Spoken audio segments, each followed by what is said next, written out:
Hello, everyone. Good afternoon if you're watching from the UK, or good morning or good evening if you're elsewhere. My name is Joe Chris, and I'm from the Festival of Debate, which is a politics festival that's run from Sheffield that gives a platform for people to come together to discuss the key political, environmental, economic and social issues of the day. The Festival of Debate started on April 19th and it's running until May the 30th. You can check out the full programme online by visiting www.festivalofdebate.com. All of our online events are free at the point of access, but if you're in a position to help donate to the work that we do, please do, and you can find a donate link on the website. I'm very pleased to introduce our chair for this afternoon's event, which is all about peer support across the world. Marcus, would you like to join us in turning video? Hi, Marcus. Hello, everybody. Thank you, Joe, and thank you, Festival of Debate. Today we are talking about peer support all over the world, and I'm very excited to welcome the audience to join us in building the world's largest network of peer support, offering peer support. In a sense, the whole citizen network is a peer support network. So we are working on trust through our values, connecting each other, working together, sense-making together, finding meaning, connection, and love in the world. My name is Markus Vähälä, and I'm the CEO of the Citizen Network Cooperative that supports Citizen Network and its over 220 organizations and 800 change makers all over the world. So today we have the opportunity to meet, discuss, and create questions about peer support and create a worldwide network of peer support. So today you will meet a lot of people. We are in the hybrid mode, so we have guests coming from Finland, and we are also there locally in UK. So you will meet me, Markus Vähälä, Simon Duffy, our president of Citizen Network Cooperative, Glyn Butcher, peer supporter and activist in Doncaster, and Matt Potts too, and Markus Raivio, a peer support activist and director of Kukunori, umbrella organization of culture and well-being in Finland. So a lot of opportunities for us to connect. If you're joining this session now live, let's connect using the chat opportunity that we have. Let's create questions. Let's put our contact info so we can start working straight away after this session. So here on the map, you can see our organizations in Citizen Network worldwide. So there's a lot of space for new people. So there's a lot of opportunities that we are missing. People who know about peer support, people who are experiencing peer support and getting supported through it, and a lot of other networks that are linked to peer support or focused or in peer support. So let's also use the chat and connect with new people and organizations of the theme of peer support. So Citizen Network, it's like an open space and an agora. It's free to join and to create change, cooperate and communicate, connect and discover through our values of belonging, equality, and celebrating our differences. So everybody can get involved into Citizen Network today by joining through our website as a group or as an individual to get our latest news and also to get to know what is happening when we are creating this peer support network. So join today and let's connect in many ways. The theme of peer support raises a lot of questions. The beginnings of citizen networks are starting already from the last century. So all these relevant questions around peer support have been around for a long time. So let's use this opportunity and this session at the Festival of Debate to raise questions, collect questions that we can work with later after this session straight away and in our peer support meetups coming later this year. So already that question that what is peer support is very relevant. People think about the term differently, and differences are something to celebrate. I think that we need to elaborate and do sense making around the theme of peer support. And we don't have to reinvent the wheel. I already know that in the audience, there's a lot of experts in peer support. So please help us with the information of what kind of networks and groups of people or you we can find who are interested in peer support. So let's collect all sorts of links and names and contact details and invite them with us on this journey to create a worldwide network of peer support. Peer support is well known for its impact and positive results in people's lives. So let's try to go deeper into the meaning and impact of peer support for you and for your community. In Citizen Network, we have a lot of networks that are linked with the theme of community, neighborhood democracy, for example, economic equality, and a lot of themes that are related into this peer support theme. So we feel in Citizen Network that this peer support is at the core of Citizen Network. So this is a very relevant thing, and we have had a lot of contacts that are expressing their interest in creating this network of peer supporters. Then the fourth question I want to raise today: if peer support is the answer, then what is the question? People might think that peer support is a solution, it's a model, and that's also true. So what kind of situations, challenges, environments we can relate with the theme of peer support? When we think of peer support very broadly, we experience peer support daily. It's very relevant in our everyday lives. But what it is in the context of, let's say, social and health support, what is it in creating participation in communities, what it is in creating sustainable societies? And there's so many questions that actually you know better. So please share your questions that we should be asking from ourselves.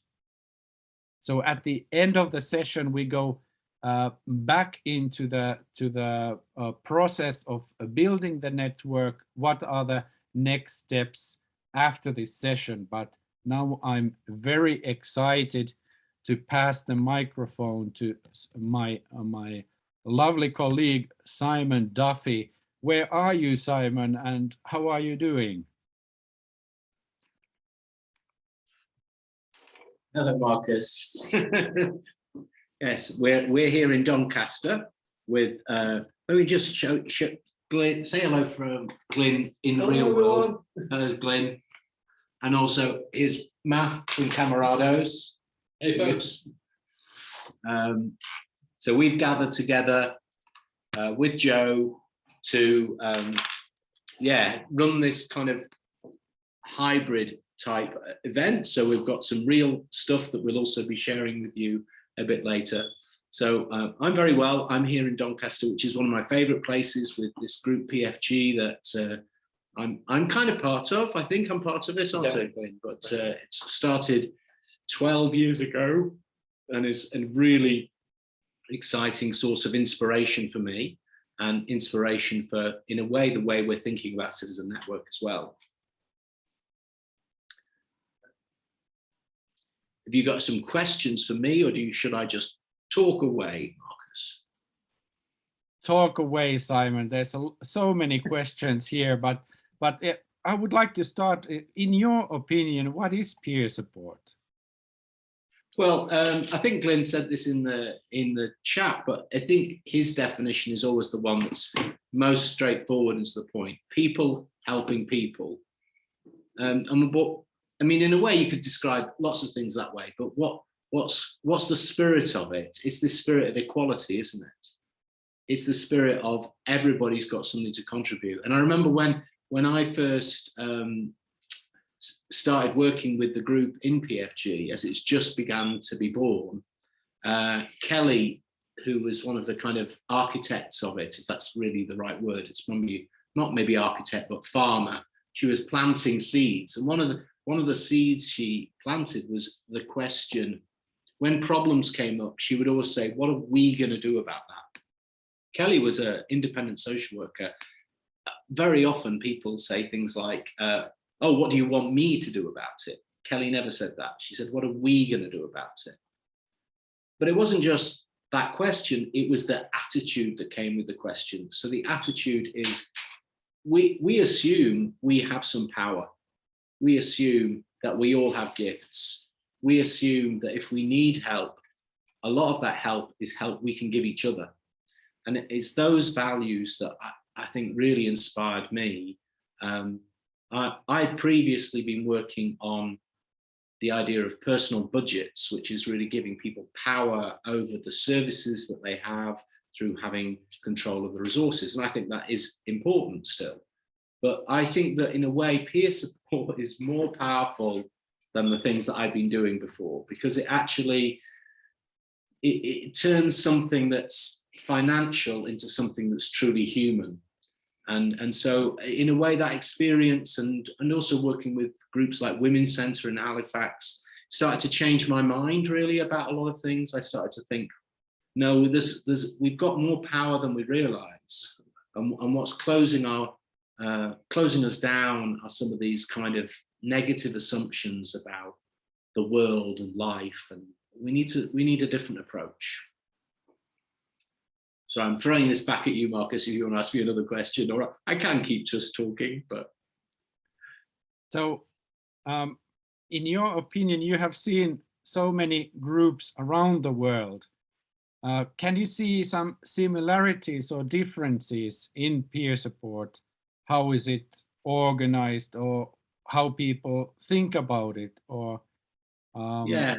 I mean, it's interesting. I mean, we'll hear different stories, won't we, from Camarados, from PFG, and from Marcus and Finland, which I think are about peer support, genuine peer support. Sometimes people use the word peer support, but they're actually describing something I'm not sure is very exciting. Sometimes they might be talking about taking somebody who has mental health experience and putting them inside mental health institutions and saying, oh, well, you can provide a bit of peer support. And that's an example of peer support to me, which is probably good, but it's very weak. Because everything's really done still in the old way with the old systems of power. And even that peer supporter isn't really connected anymore to all the forms of community that made them powerful.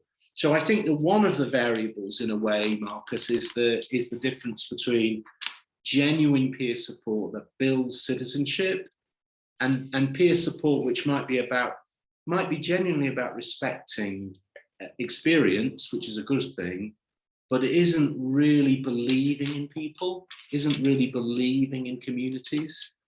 So I think that's one thing. I think the other thing is just there is a lot of diversity around different forms of peer support, and I don't even know if I've ever scratched the surface of it. The more you look, the more there is people doing peer support, but they probably don't use those words. They might talk about cooperation, or they might just talk about being a good neighbor. I mean, I love the way, like, we'll see a bit of camarados later, but in a way, what they've done is they've stripped away a lot of the stuff, the systems, and just say, let's sit down together and have a cup of tea. Or a kahvi, we'd say in Finland. You're not so much into tea, but some of these kind of basic building blocks are still not appreciated enough. So there are so many things. I mean, I'll say one more thing, which is, I mean, with Joe and all my friends at Opus, we've also started to do social change through peer support. So I think that the work that we're doing around the UBI Lab network is a great example of this, but there are others, but I think it's one of the most exciting. I mean, starting in Sheffield, we started a campaign around getting people to adopt the idea of basic income, everybody having enough money to live on, absolutely guaranteed, okay? Kind of a simple, powerful idea, which actually could make people better peer supporters, but it's a second issue. But when we started to think about how we wanted to do the campaign, we were very conscious that we were there in Sheffield. We didn't know a lot about how to run a successful campaign. We had some ideas. But what we did was we thought, well, let's create a kind of network where we might have our Sheffield laboratory, lab, UBI Lab Sheffield. But if other people want to start doing something and learn from us, and so we can learn from them, let's encourage them to set up. So we had UBI Lab Liverpool, UBI Lab Leeds within a few months. Now we have 55 UBI labs around the world. This is all peer support, but it's peer support as a kind of activist strategy. And it assumes that every group has their own power. Yeah? And what we're trying to do is enable people to take their power, to have some freedom, to do the things that are important to them, to make their own mistakes, and help us all learn from that process. So, that's in a way another level, isn't it, Marcus? So it's peer support in a sense between groups, as well as encouraging peer support inside groups. We've got peer support between groups, and then we've got kind of citizen network, which is really trying to say, and how do we connect all of those dots? The individuals, the groups, the campaigns, the networks themselves. We all have a lot in common. We all have a lot to achieve together. We can sometimes feel very overwhelmed by the climate crisis, the democratic crisis, all of these problems. But maybe we've got some power we're not realizing. Definitely. I think that's our hope, that peer support in a way isn't a model. It's the spirit of social change. It's the spirit of citizenship. That's what I kind of believe. So it's the only way of living the values of Citizen Network. You can't make people believe in equality. You can't make people value difference. Yeah, you can't make people belong. Those values come into life through living together in solidarity, cooperatively, in the spirit of peer support. There's a comment there in the chat from Alistair Minty. Alistair mentions that if you can't create and change what you are doing, there is no real power, and it is someone else's agenda. True peer support needs to support people growing their own voice and capacity, not be controlled by what others want.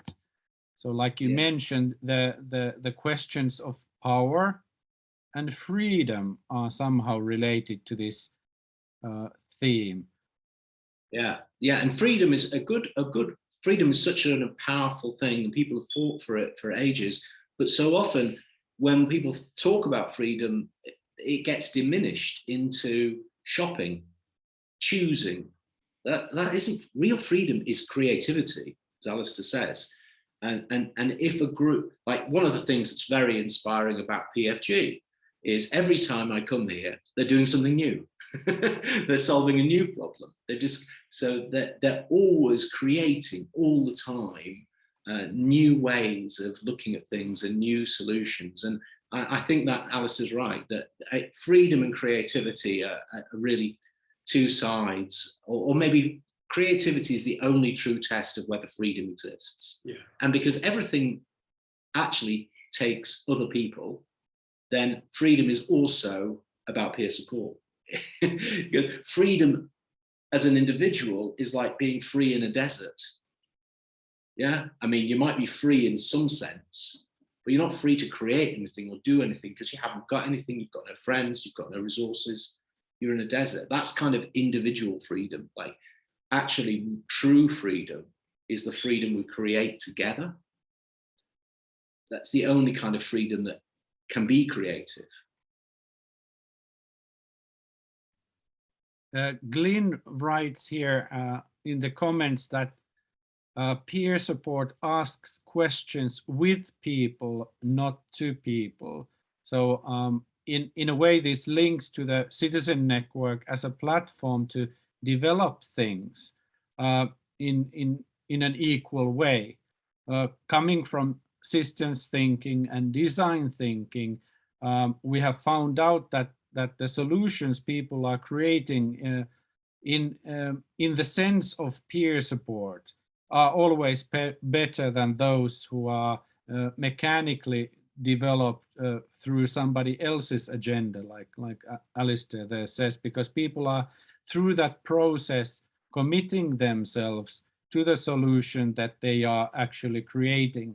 And at the same time, they are creating a solution that is sustainable because they are the ones making it. So in my opinion, peer support is very close to the very modern thinking of building solutions to the challenges the societies are engaging. So in your opinion, so what are the obstacles and problems that we should be facing in creating peer support opportunities in communities and in people's lives? Yeah, I think there are, I mean, we touched on one, which is the basic income challenge. For a lot of people, their economic circumstances are actually, it's not just about being poor, they're often very dependent. A lot of people can be very well paid and in jobs where they have very little control. They don't control what they do, they don't control what the organization does. So this is all one of the things that erodes. And Glyn talked about for people with mental health or disability needs, often people talk about that in a way, the way that services impose their agenda on their lives. But if you think about, in a sense, the whole human experience, I don't know if you've watched Squid Game or Severance recently on the television, there's so many people are living lives which are controlled by systems, really. So the more and more we push our economic life and our social life into systems that lack space and security for freedom, then that's one of the things that erodes our capacity for peer support. I think the other thing that's really interesting about the way in which groups who are free start to solve problems is that often redefine with a much greater sense of what they've got going for them. I was with a local government group recently, and I was looking through the report that they'd written about a place, a neighborhood, and everything was described in negative terms. This is a place where thousands of people were living, where there are thousands of things going on, there are people with ideas and passion and interest, and you couldn't see any of this in the report. The report was really describing a series of issues, and this neighbourhood was deemed to be scoring low on these issues as defined by the system. How can people even begin to get involved if they're only described in that negative way? You know, so we also have to take back control of the story, I think. You know, we have to start talking about what is important in life, but in a way that really recognizes that we start with some gifts, which are in each of us. I mean, for Citizen Network, the key thing here is also our commitment. It's the commitment to equality and diversity, isn't it? Everybody matters and everybody has gifts. And those differences that people bring are gifts.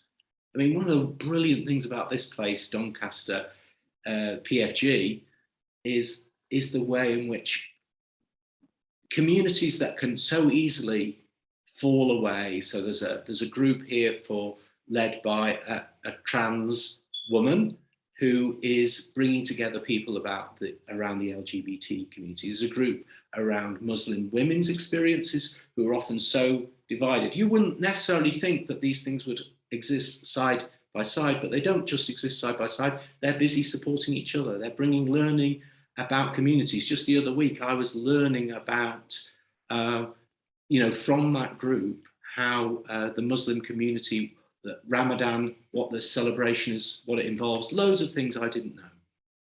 And that's what peer support is doing. It's bringing people together in their diversity, using that diversity. It's so powerful. A lot of people, they have experienced themselves peer support, and somehow they might not even know that this is peer support. And like you mentioned, it is something that you cannot really buy or create models about it. But today we will experience also a model that is designed by people and through people's lives. So we can also enhance learning through peer support. Peer support is in my opinion, about sharing and learning and perhaps building even. I've also led actions that destruct and destroy and take away. So there's a lot of obstacles and challenges and things that are preventing us moving from this kind of places where other people are having power over us instead of us taking responsibilities and taking citizenship action by ourselves. So I think a lot of things that we already have in Citizen Network, our networks and actions and people are somehow related to the theme of peer support. Do you have some experiences of being a peer supporter or experiencing peer support? Well, and I'm conscious we need to shift up to the group, Marcus, but I mean, I'm going to just give two very brief examples just come to mind. I mean, Glyn sitting over here offers me peer support all the time. I mean, I find it very interesting that he's a kind of guardian for my mental health. So, I mean, that's like often the conversations start by Glyn observing how I'm feeling and using his experience of mental health to check out how I'm feeling. So that's kind of cool, but to have that as a gift. Also, my friend Wendy, that I'm writing a revised book on keys to citizenship with, she's offering me peer support all the time. Maybe she doesn't think about it like that, but just by encouraging me and helping me, and then me encouraging me to help her, recreate something that I was proud of but didn't know what to do next with, and she gave me her passion for that thing, and then we work on it together, and we've been doing that over the last few years, and it's about to be published. All of that's just peer support, I guess, and it comes out of a place of I think love and passion for a better world. I think we're about to go to meet Math and Glyn, and then other people involved. I just want to, just because it might be a bit chaotic, it might be fun, but just to say these things. So downstairs from where we are, there are basically two social innovations or two social phenomena going on at the same time. Camarados is a project that's was started by Math, who's here with us today. And it's a project which is getting people to think differently about how they can look out for each other in every community. And so they've set up what they call a public living room, which we will visit downstairs. But that public living room is set up outside the PFG building, the wellness centre here in Intake in Doncaster. And you'll also get to meet Glyn and other people from the PFG community. So you've got the coming together of two peer support strategies or communities for the next half hour. What should we do? Yeah, perfect. Excellent. I think, Matt, that's your cue to, there he is, live. Fantastic. Outside and broadcasting. Over to you, Matt, if you want to turn your... Hello, can you hear me? Yes. Hi there. So I'm in the streets of Doncaster here. So hello to everybody joining the event.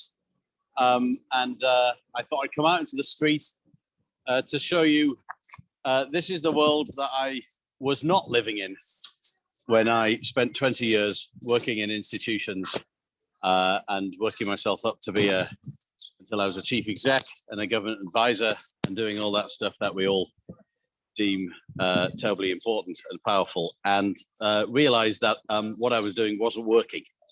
I wasn't making a difference, and I was getting better at writing board papers, and but not very good at making change happen. And so about 7 years ago, I gave it all up, and in my bedroom, I started this thing called Camarados. And I've had 7 years of lots of glorious mistakes, of lots of learning how to get out of the way, I would say probably is my biggest lesson of peer support. Is the whole nature of peer support is that it's not about you. And I think I might get a t-shirt made with "It's not about you" made on it. I do have a t-shirt on today. It says "Be more human," which is one of the slogans of Camarados. So what's Camarados? Well, it's this badge here. I don't think you can see it. Little C there. And basically the word Camarado came from a Walt Whitman poem called "Song for the Open Road." And on the open road of life, you need a Camarado beside you. More important than money, more important than food, is to have somebody alongside you. And in 20 years of working with people with very tough lives, whether that was in homelessness, addiction, domestic violence, all the hard stuff, I saw that what made a difference was not housing, though housing is important, was not money, though money is important, was not food, though food is important. What made a difference was company, was friendship, was other people, and a sense of purpose, friends and purpose. And you get both when you look out for someone else. So we tried to start helping people find friendship and purpose by being a camarado, which means go and look out for each other. And we created spaces to do that called public living rooms. And how it happened was we took over a garage in Sheffield, an undertaker's garage, and we put a piano outside and some furniture, and we just invited people in, and we made it up as we went along. And I guess that's a really important thing just to say, is that the people in these houses, they don't talk about peer support very often. They don't talk about community action. That's all jargon, right? Not many people are thinking about this. They're thinking about what they've got, what they're having for dinner. So if you want to engage people, you've actually got to get them to turn up. So we just go to where they are and we do things like this, which is a public living room. So you're going to see the kind of, we've set one up outside the wonderful PFG Wellness Centre. And I don't know if you can see, there's a sofa in the street. And you can say hello to everybody. There you go. Hello. Shout your names out. Claire, Sharon, Karen, Emily, Gary the Queen! Gary the Queen. Lauren. Hey, oh. Hey, and we missed you. Catherine. Catherine. We've missed Oh, Paul. we've- yes, peer support also applies to dogs. There you go. There you go. And we've got a little sign there which says, put your feet up, look out for each other, camarados. And I'm going to come back. We're going to do some dancing later, okay? Yeah, they're looking scared. So this is a public living room behind me, and this is on a street. And some people do them on streets, some people do them in parks, empty shops, community centres. We've done it in a prison, in a hospital, in the middle of London, Piccadilly Circus. We've done it on the Brooklyn Bridge. And when I say we, I mean the movement. I don't mean me. And this is the really important thing to know about Camarados, is that actually we just send you resources, public living room in a box, and you do it yourself. And that's one of the really important things about peer support is it's led by the people. It's not led by me. And I've learned a lot of lessons and happy to take questions later about it. Another way of engaging people is a bit of street activism and to get the word out. So I'm going to introduce you to Catherine, and she's our street activist, and she is wearing very, very large underpants. There you go. Way! Anybody else got any underpants on? Let's see ya. It's as if I hadn't practiced already. How about that? Okay, everybody dance now.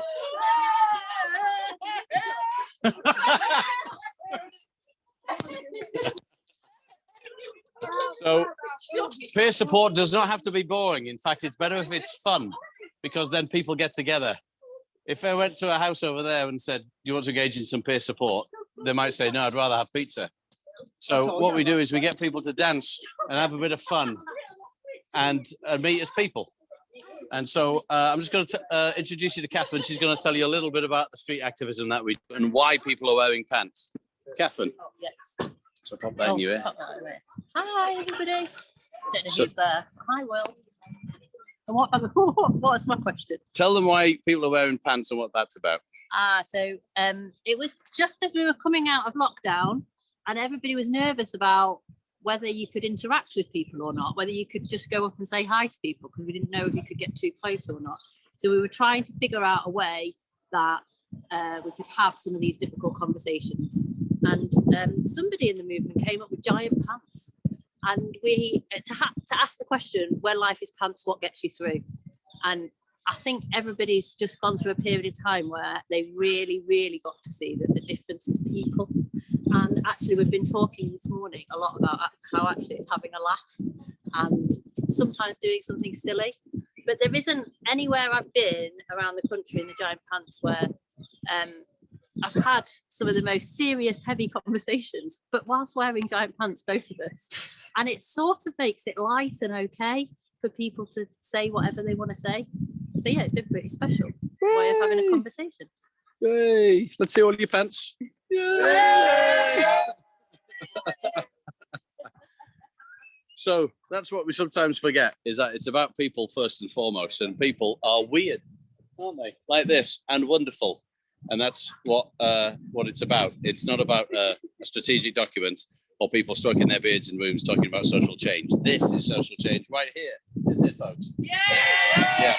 And no one embodies this more than the people of PFG.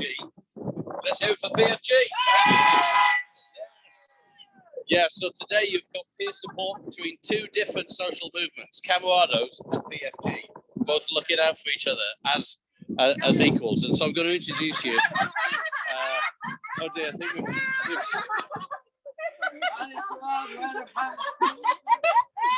yeah, it sometimes gets a little crazy at PFG. Yeah. Sorry about that, everyone. It's crazy. That's why we love them. So I'm going to introduce you to a legend, and the man that Simon was talking about before. And this is Glyn.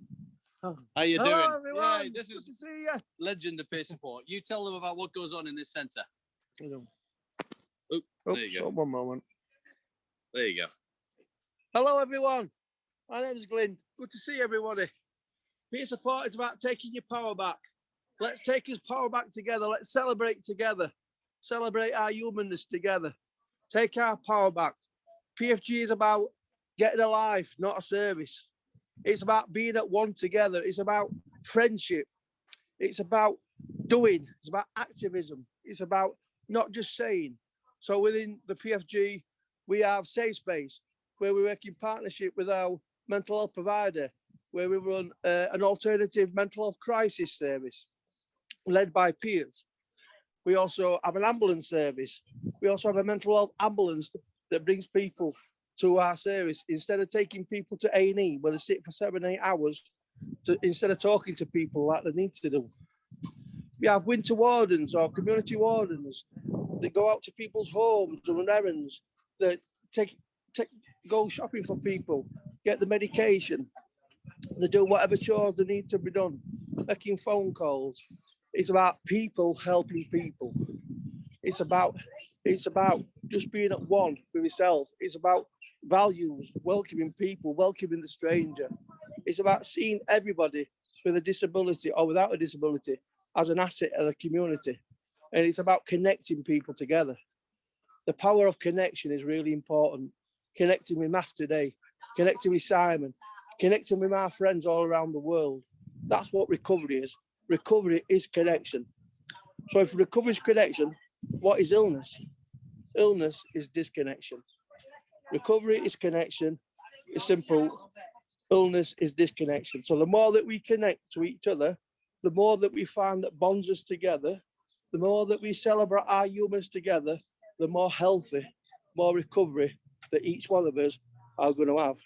Today, being on this talk today, has just showed me how small the world really is.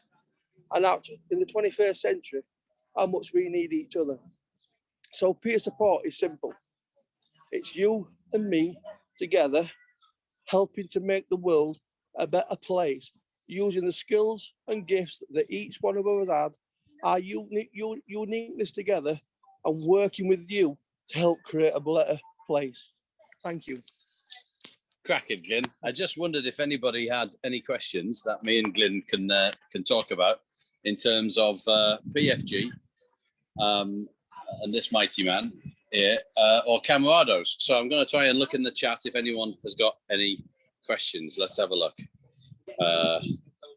Okay, brilliant, Glyn. Love your message. And without a script. How about that? No script. Glyn is the world's best communicator. Come on. How about that? I love how Glyn cuts through the crap with simple, straightforward, powerful messages. Fantastic. Has anybody got any questions about what we're doing? Please do stick it in the chat. Please tell me more about the mental health ambulance. Glyn, go for it. Right.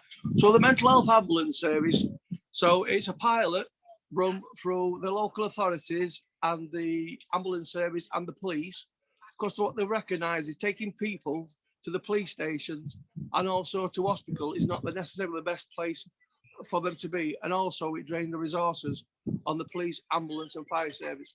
What people need at that point, they need human connection. So once people have been medically fit, as in self-harming, abuse, etc., drink alcohol, they come to us and they stay with us for a period of time, and we create a plan with them for the next day, how we can support them. So one of the major things that comes through where people end up at A&E is loneliness. People are really lonely. So it's about connecting them people, whatever they need. That might be benefits, it might be food bank, it might be that they're in debt, it might be loss of relationship, it might be counselling, it might be domestic abuse, it might be eating disorders. It's many, many things. But what it is, it's unique and individual to that person. So we have a specialised ambulance with specialised ambulance workers, paramedics, who know all about mental health. Thank you. Hello, Perth. Are we hearing this? Mental health ambulance. We need it. Thanks, Natasha. Tell us more about public living rooms during the 1 month of the year when we don't have snow in Finland.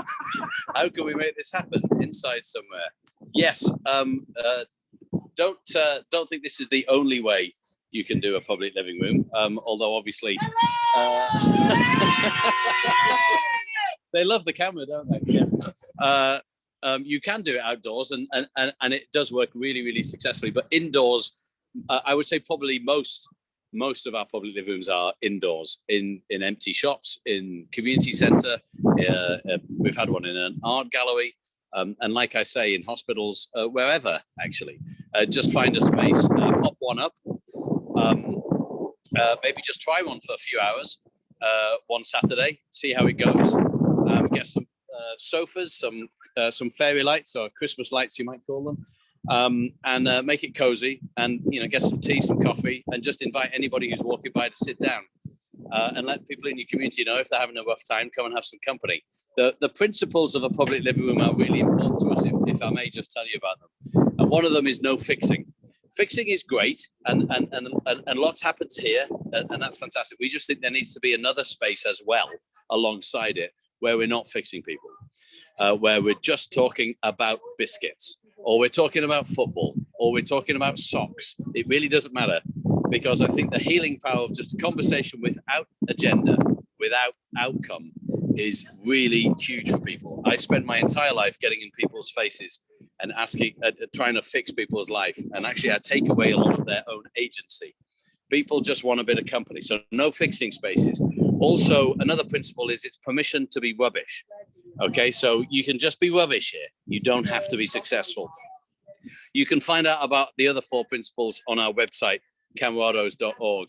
But that's what it's about. So if you can create that indoors, outdoors, wherever, and let people know, then I think you'll find a lot of people who, as Glyn says, they're not looking for a service in their time of crisis. They're looking for somebody alongside them. And yeah, Glyn, you want to say something? I just want to say, I live in a community centre. I live in a community where there's a community centre. From today, I will be setting up one of those at that community centre. So it's as simple as that in my own area. It's as simple as that. But what are the challenges today? People are wanting this.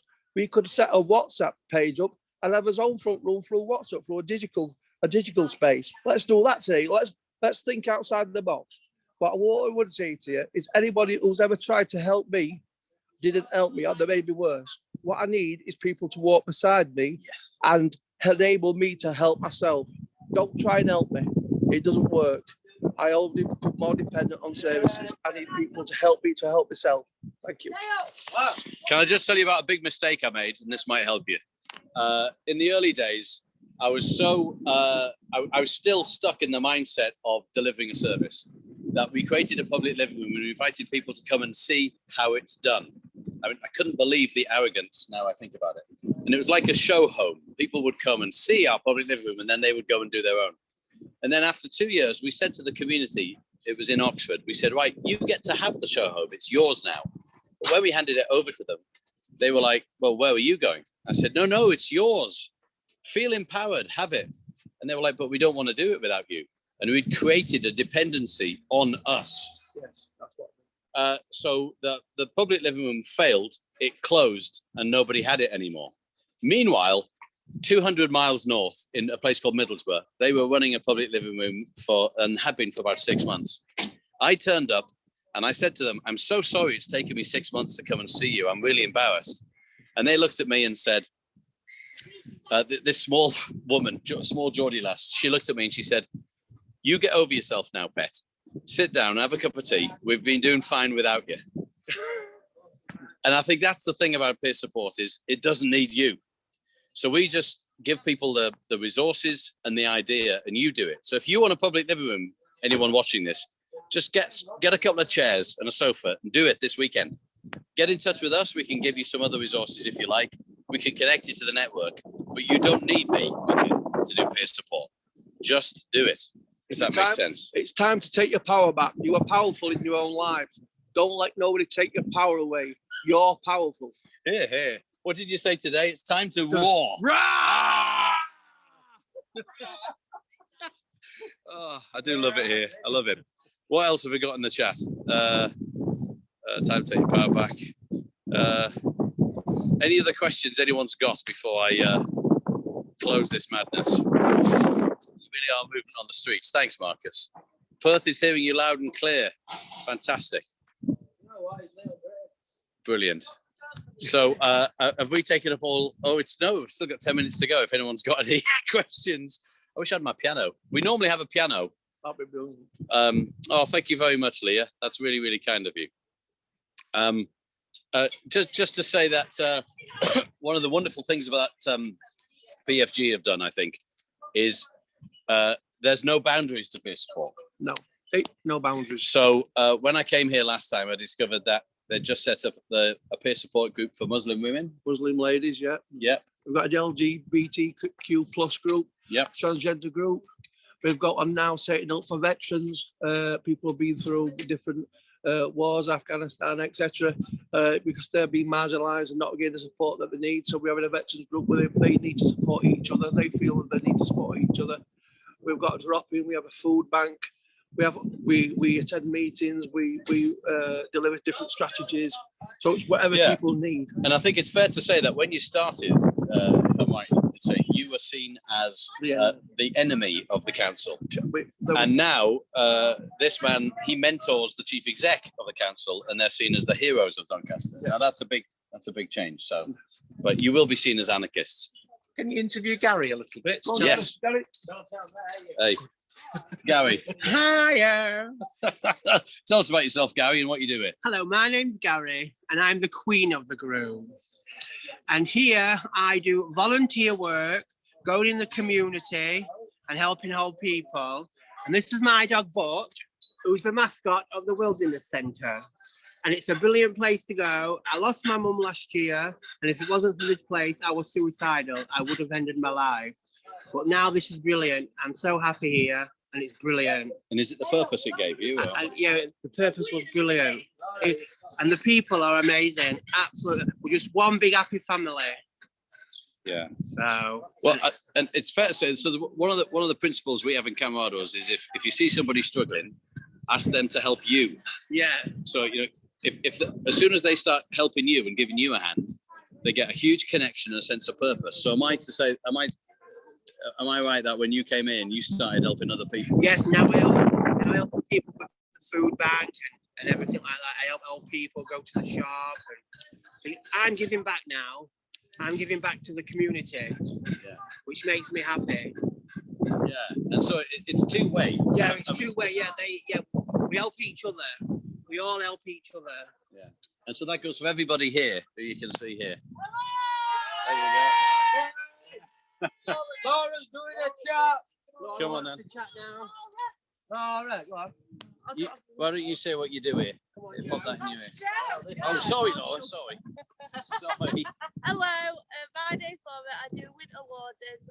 I help people obviously pumping spaces like Denby and Bentley. I like working with new people, good communication, and have a laugh. Hey! That's it. We all have a laugh here, you know. We all have a laugh. Go on, you say what you do here and what you're. Hello, I'm Karen. I've been here a very long time. It's all right, don't worry. You carry on. First contact. I just love the place. I do bits and pieces of everything, but I just want to say the basic principle of what we do is we're just people helping people, peer support, and we have a lot of fun together. Somebody asked a question about the cafe. What's that? The cafe. I don't really understand that. There's a question in the chat about a cafe or something. Can we have a look? Yeah, can I have a look? So it says, Glyn, don't forget to say about the cafe you started, giving free meals to anyone who turns up. Do you know anything about that? That's when we did meals ages ago. Well, yeah, years ago. This was pre-COVID. Pre-COVID, we used to do a community lunch every single day. There's probably about 30 odd people that used to come, and we used to do Sunday dinner club as well. And that was pre-COVID. We will look at bringing it back when we can to do, but we've got the tiniest little kitchen, probably smaller than most of you lot have at home. We used to produce 30 dinners from it. We like feeding people as well, but the thing that's coming back at the minute is the famous PFG barbecues that brings us together. Yes. And we've just had our backyard done, and everybody's being involved. We've got got a sculpture that's been made by a local prison. We've got Keep Moat Homes, the guys from the college came in, and our outside space at the back's really important to our group because we'll have a barbecue and we can have 100 people here. We've got a band full of our lads come and play, and we've had a band for a lot of years because some people find like music really brings people together and they love just playing. So we've got all sorts, football team and goodness knows what else. So, but I do a bit of all sorts. You'll find me a bit of everywhere. Thanks very much, Karen. I think that's probably our time up, but just want to say thanks, everybody. Thank you, everybody. And I'll hand you back to President Duffy. Maybe somewhere up there, Joe will take back control. All right, I'll see you upstairs, everybody. Right. Bye-bye. Bye. Thank you so much, Glyn and Math and everybody at Camarados and in PFG Doncaster. I'm very glad to see all of you, and you're actually on the streets and very active, and there's a lot of good action in the chat as well. So let's get connected and stay in touch. There's already a lot of people around the world connected with this worldwide peer support network. And next, I would like to invite my friend and my peer and my colleague, also called Markus Raivio from Kukunori, the umbrella organization of well-being and culture, and also a peer support enthusiast and activist with a lot of stories around peer support. Do we have a connection to Porvoo, is it, or Helsinki? Helsinki, yes. Hey. Hi, Markus. Hello, Marcus. Nice to see you. I'm so glad that you are with us today because we have had this dream for years to have this event where we can meet new people around the theme of peer support. Isn't it so? Exactly right. I'm really thanks for having me. You know, thank you, Simon, also. What a lovely and lively presentation was that. I'm really glad that I saw and got a chance to see what's PFG doing, because I would like to talk about GFP. So we are very close with the letters. So that's what my topic would be, and of course GFP. It's a big movement here in Finland now. It's about peer support, but it's about functional peer support. It's not so much about talking about our problems. It's more about doing what we want to do. And it's also guided, it has a personal, for working in mental health professionals who are supporting and facilitating the actions. So it's kind of a hybrid of citizen work and professional mental health work. So if I could just have a minute with you, I would be very delighted to talk about a little bit more about what is this GFP and what are we doing. So let me just tell you a couple of insights that I have in my life, which really woke me up about new perspectives in mental health and also mental health problems, not so much as a medical kind of approach, but as a human rights approach. So my stories, I'm from the West Coast, from Finland, and my first experiences with mental health problems was with my grandmother, Helli, who had this very severe mental health issue called schizophrenia, paranoid schizophrenia. And I didn't know what the hell that does really actually mean. But my father gave me some kind of idea what schizophrenia means. But what was really interesting about my Helli grandmother was that it was in the late 60s that my grandmother was the last ones in Finland last patients in Finland who was treated the schizophrenia with the lobotomy surgery, which means that you're doing a brain operation that you will get out from your symptoms of your mental health disease. And it really did take her symptoms away, but it also took everything else away too, like her ability to function, her ability to walk and move.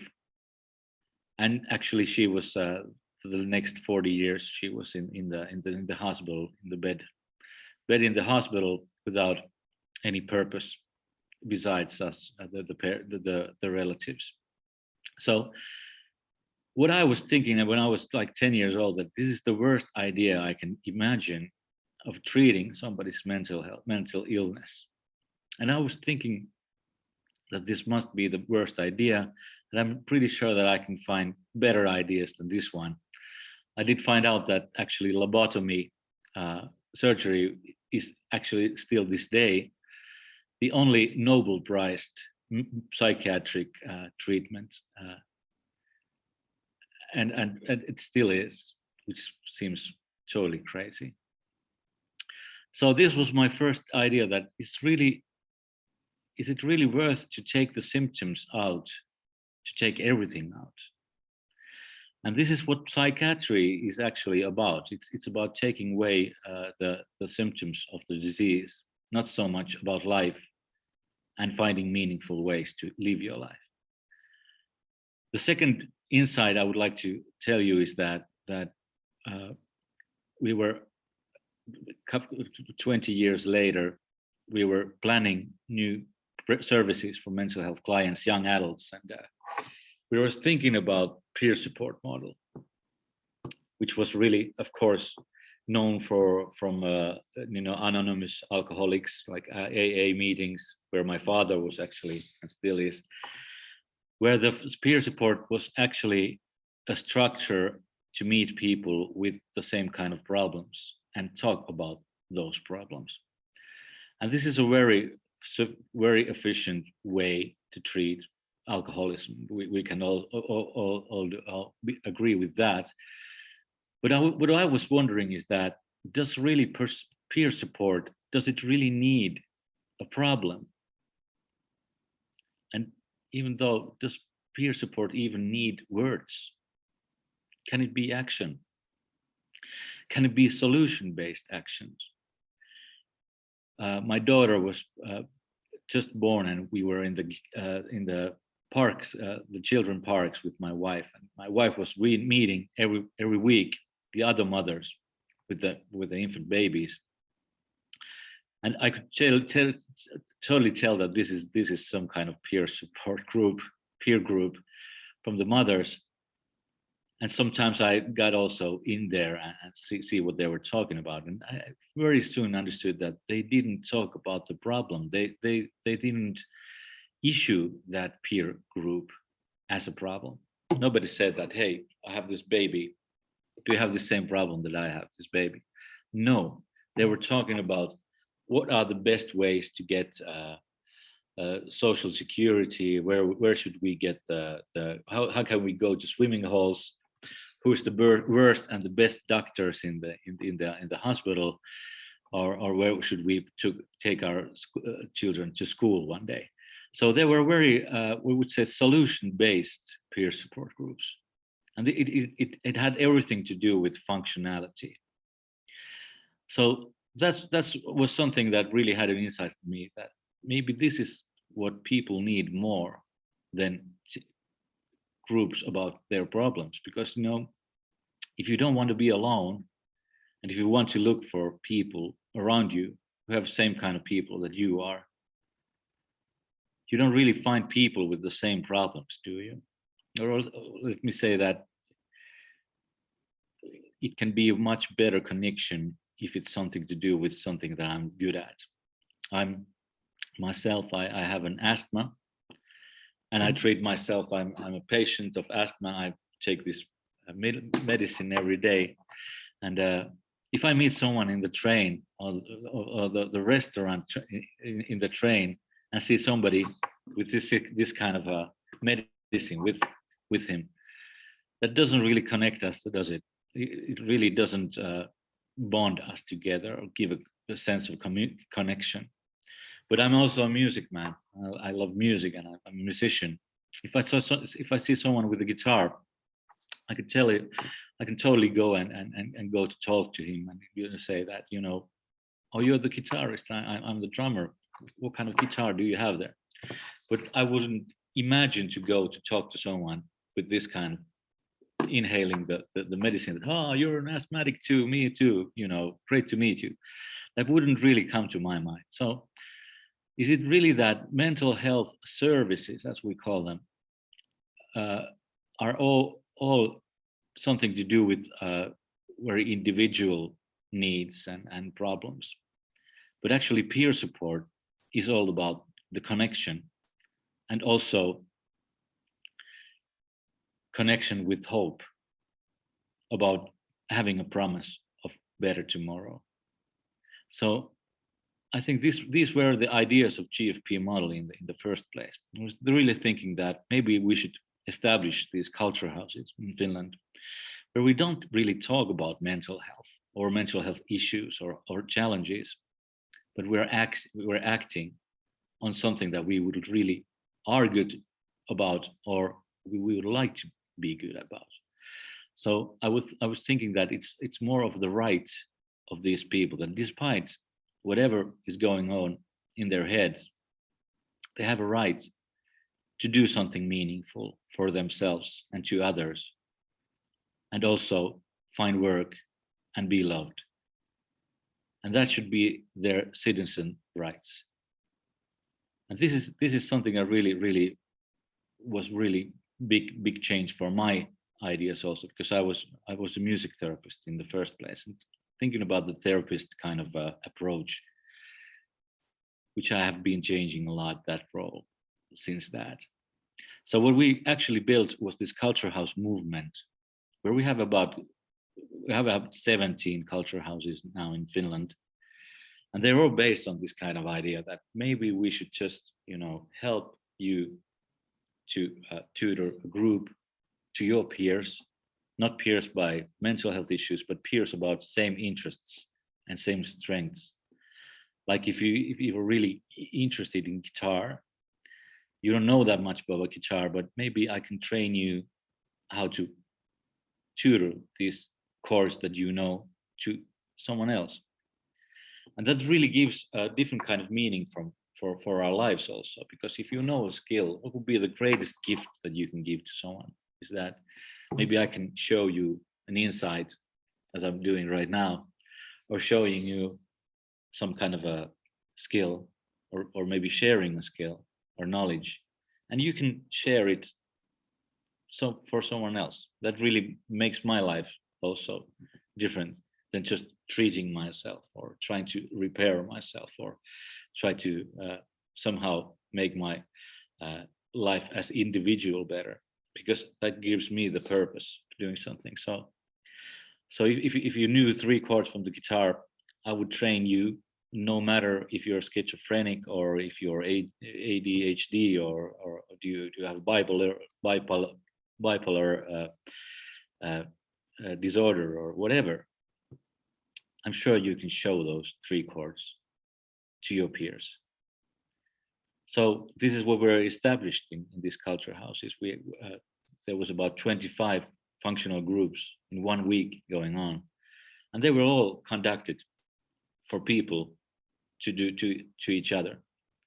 And this has a really tremendous, you know, results on these people's lives.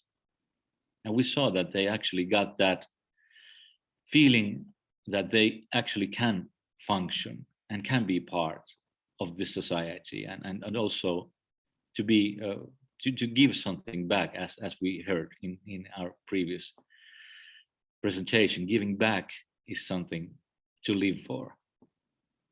So if you knew 5 jokes, you can have a joke group where you can show those 5 jokes, and people can bring different jokes, and you can learn different jokes to each other.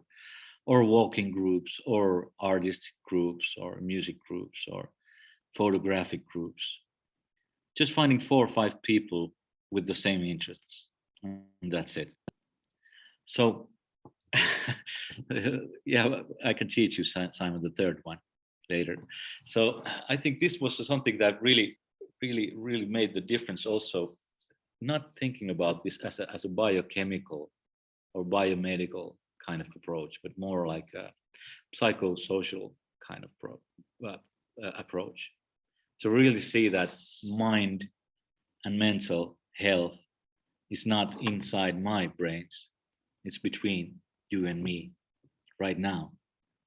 And as we are in a connection, that has everything to do with my mental health and how my mind works. And it's changing all the time.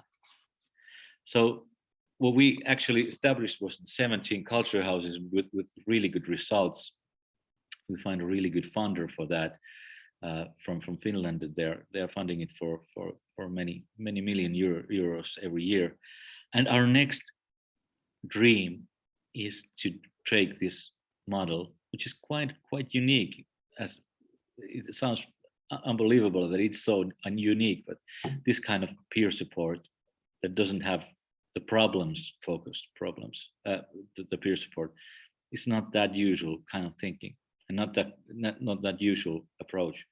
So we would love, and we are dreaming that we could scale this idea and this model to every part of this global world, because I know that the people are generally very much the same, and our needs are very much the same. So what we are working right now is that we got a very good partner now called Ashoka Network, which is a network working in 92 countries. And they are loving to, they have been supporting us, and they will support us to scale this to different countries in the world.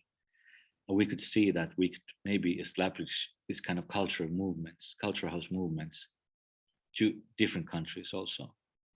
I think we just have to understand more about the culture that we are in, and just mold the model as much as necessary to fit in that culture. And I'm sure that we can do it. One of the big keys in this is that the model is not, it doesn't have any kind of licenses or any kind of properties or ownerships. It's very what we call the open source kind of model. And we have all the material, we have the training books and the training schedules. And we could really help you out in your country to see you could start this right now. As we saw in that first really good presentation with the PFG, I can totally see that there is already in that kind of vibe going on. Maybe we could just give a little bit more structures about how we could think about this. And it doesn't have to be a mental health thing. It can be whatever thing we can do with this, with any citizenships. So what I think is we should take the power back from this bioclinical approach and see human beings as valuable as they can be. Because I think what we have been doing here in this psychiatric world is that we have been underestimating what people actually can do if you can just give them the possibility and the power to do it. So I think psychiatric world is a little bit, it's about 50 years old-fashioned. We're going somewhere, and the civic movements and community models are coming there slowly, but it's also all about the power of who can be in charge of how people are doing. And there's a lot of contradictions with the mental health professionals, because we see that we need them still. This doesn't really take their part away anywhere, but there can be a little bit old-fashioned ideas about who can participate as a tutor of the group. There's a lot of talk about the responsibilities, and that can be one of the power struggles there, and one of the ways to have that power is to always ask about the power. So I think the power should be with those who need it the most, and that is the people themselves. So I think this is something that we're really working on now. And this Ashoka thing that is really new here, just came, the decision came actually last month. And they have promised to help us. They have promised to fund this. They have promised to, or let's say they have promised to find the funders from all over the world, and also promised to help how to scale it, because the scaling is not easy, of course. It's really hard to do. And we're really seeing that the best platform to scale this is the civil movement and the civil society and the NGOs. I think that's much better than the enterprises with the money talking, and also from the public sector, which is a little bit too stiff for this kind of stuff. That there's too much bureaucracy for this. So how can we support and give different skills and knowledge sharing for each other, and so have the new kind of connections with us? Because I think we all need connections and we all need hope, but we also need places to find where we can be good at. This really can also be one of the keys to find the ways where we can find our lives meaningful, despite whatever is our clinical situations or conditions. So this is my approach for this, and this is my 5 cents, and I would love to hear more about this idea and this kind of approach from you, because you are the most important part of this, because you're in the focus. Thank you so much for this opportunity to talk. Thank you so much, Markus. And you're actually located in a place of peer co-development. It's a laboratory where people can join. It's very quiet now, but usually there's a lot of people creating solutions for their lives. And can you tell a little bit about, could these places be, like you said, also about art and culture, but also about designing new sort of fitting innovations for people's lives? Yes, I think the environment is already there, as you are in your city or in your town, and the public sector usually have already built everything you need. There's the youth houses, there's the libraries, and there's the cafeterias and the museums where you can meet, and everything that you need is just to organize and just have the structure to do it. So what we're doing here in Kukunori, where I'm the director here in this NGO, we have 43 different member associations all over Finland, which are collaborating with this culture house movement.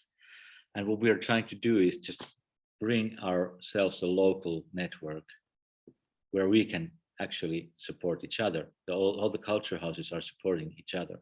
They have their own peer support system from these organizations. Because I think we should, every time we are thinking about the model, the whole structure from every levels should have the same idea, the peer support idea. This is also the Propelheads, the laboratory where we are experimenting different kind of ideas to really support the people. And I think this is very important, that this idea of the service user, as we are calling it, as I see also is on the chats, it's not that much a customer anymore. And it's not so much about service anymore. It's about collaboration. So this is the role changing from our perspective, but also from the what we call client's perspective. So this is what we do. We are trying to find the new ways and trying to find the new methods. And Markus here, my colleague, is the director of our international affairs, which I'm very, very grateful for, because Markus has all the connections to every single global place in this world. So I'm really trying to reach out for you and think that this is not that this doesn't need so much resources as we can see. There's a lot of resources and environment already there where you are. All you have to do is to find the right people and start the movement. And we are very obligated and privileged to help you and support you in that movement, in this process. Thank you. Thank you, Markus. Natasha has a comment here on the chat. Agreed, Markus. People bring living experience, expertise in all areas of living and life. It should never be siloed by funding bodies. Peerness is the essence of humaneness and is a harness of power of citizenship. So that's exactly right. Exactly right. And you're totally in the center of this thing. You know, if we see global challenges that we're facing right now, I'm sure you know that our neighbor country has a huge problems right now, and through them we have a huge problems also.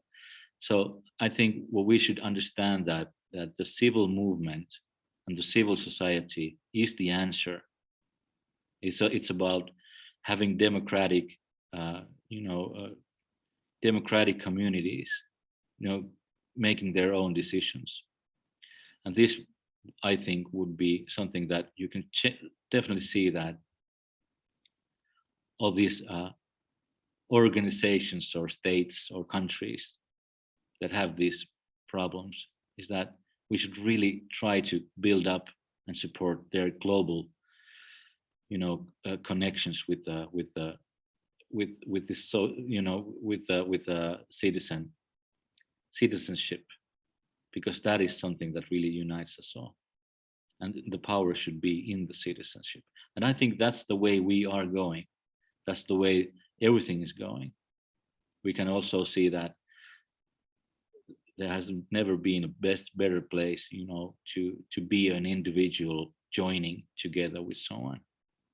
This is really the best part. And I think we can really make a difference with all this digital world that we are right now in this environment, in this virtual environment. We can really reach out for anybody, everybody in this world. And this really gives us an opportunity to bring that, the civil society idea, because that's the peer support idea. Thank you, Markus. I would like to ask Glyn, do you have a comment here in the end before we close the session down? Yes, please. Yes, please, Markus. And to the other Markus, very inspiring, totally inspiring. What I would say is we have these places, they're called communities. The communities everywhere, every place has a community. If we go and find that community, every place in every community have people, activists doing this work. It's our role within communities to find these gems, to find these diamonds, to find these people who are passionate, to find these people that are actually doing on the ground every single day, 7 days a week. Services close at 4, 5, 6 o'clock. These community activists are working behind the scenes, building that community, being the social glue within that community, being the love within that community, being the passion within that community. These are the people that we need to find. These are the ones that are going to take us to the next level. This is the next level right now. And me and my friend over there, Matt, we roared. We're roaring with you. We're roaring around the world because all these people are roaring within our communities.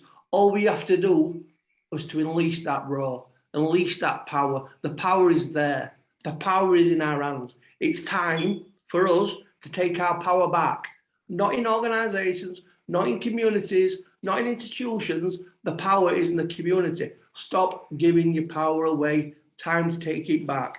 Me, you, Global Network, wherever we are, we're going to take our power back for the people who cannot speak out yet. I was in institution for over 40 years, 40 years in institutions, people telling me when to get up, when to go to bed, when to sleep, when to eat, what to dress, what to wear. Didn't help me. I'm in my community now, never touched drugs for 15 years, never drunk alcohol for 12 years, not gambled for 7 years. Where I'm in an institution where we're locked up every day. Now I'm a director of PFG. People gave me opportunities. People saw something in me that nobody saw in services. That one thing is what you're giving me, what these people are giving me, what this conference is giving me, and that is hope. We have to carry the hope for people that feel like they've got no hope. That is the power of community. That is the power of hopers. That is the power of camarados. That is the power of Citizen Network. And that's the power of you. Thank you. Boom. Thank you Thank so you. much, Glenn. Unbelievable. Sounds amazing, you know. I totally understand that, and I totally agree with you. And we need people like you to do the change, because I can see that you have that flame inside you. I've been to hell and back. You can't put me there anymore. I'm fearless. I died. I come back alive. This is my calling. This is not a role. I'm called to do this work. I'm fearless. I don't care about anything. That sounds perfect. So the Great. time is running out, but this is not the end, but the beginning. So we can continue already today by joining Citizen Network. And the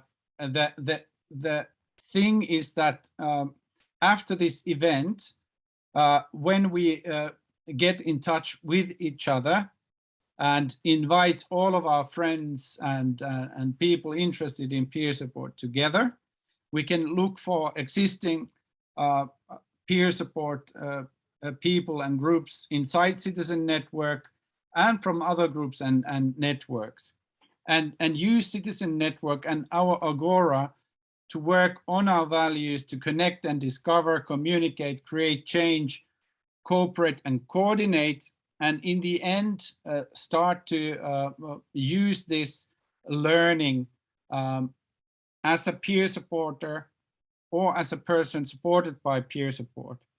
We can create a Citizen Network peer support network, and we can be more capable, more knowledgeable, more experienced as a member of existing networks and groups. And we can also develop something new together. And how we are going to do it, like there's an opportunity to join Citizen Network. The joining is free to get the latest weekly news. And you will get an invitation to Citizen Network Slack, to our peer support for the world channel. And or you can send me an email, markus.vahala@citizennetwork.org. And we can start collaborating. And the next time when we will meet is on Friday, the 17th of June at 10 a.m. UK time. So let's keep connected.